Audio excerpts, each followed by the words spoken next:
Rockstar just confirmed that GTA 6 will introduce dirty cops, and this system could make the police more dangerous than ever, according to leaked corruption files. Some officers in Vice City will not arrest you immediately.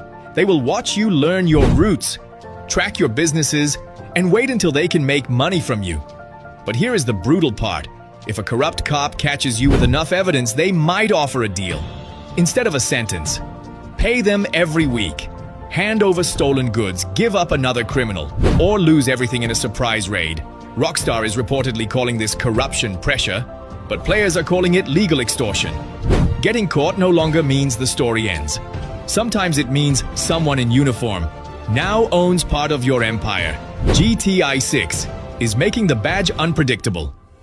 One cop might chase you, one cop might arrest you, and one cop might let you walk away, only because he plans to collect. Later follow for updates.